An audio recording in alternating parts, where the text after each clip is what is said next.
আমার দাদি বলছে, মাছের খাও কাটা, শাকের খাও ডাঁটা। মাছের কাটা চাপাতে যেমন মজা লাগে, ঠিক তেমনি শাকের ডাঁটা খেতেও খুব ভালো লাগে।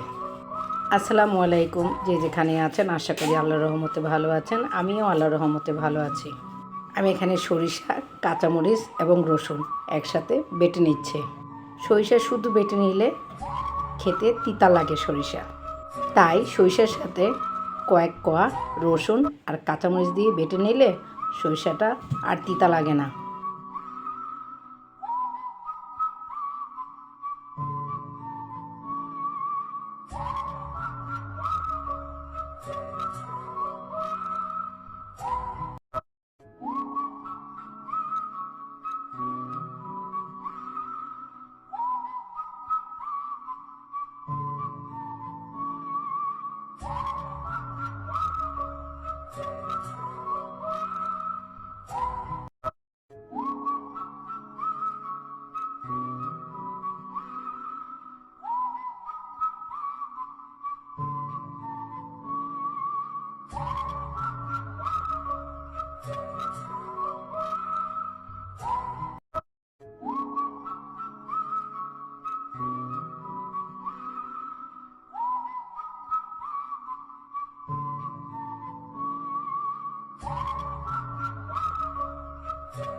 আমি সরিষাটা মিহি করে বেটে নিয়েছি।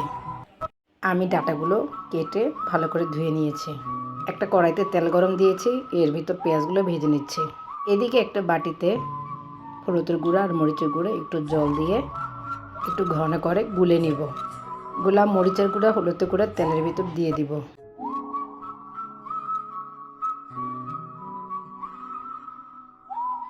এখন একসাথে সবগুলো ভালো করে নেড়ে নিব।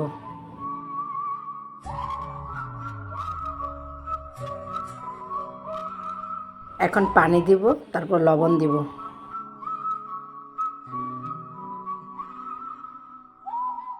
সবগুলো একসাথে ভালো করে নেড়ে চেড়ে দেব।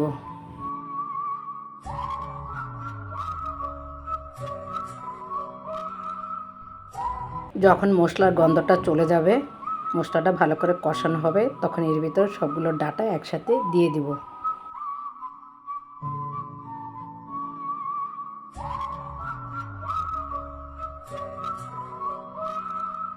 এখন ডাঁটাগুলো মশলার সাথে ভালো করে নেড়ে চেড়ে দেব। ভালো করে নাড়া হলে তারপর ঢাকনা দিয়ে ঢেকে রাখবো। 5 মিনিট পর ঢাকনাটা খুলে দেখব ডাঁটাগুলো ভালো করে সিদ্ধ হয়েছে কিনা।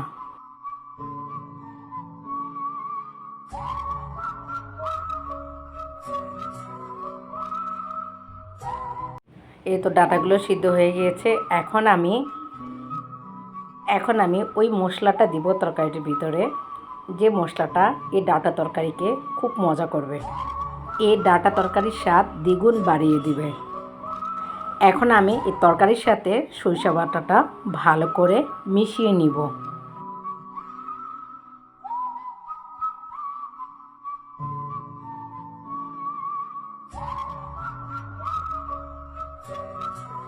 এই তরকারিটা এত মজা হয়েছে তা মাছ মাংসকে হার মানায়।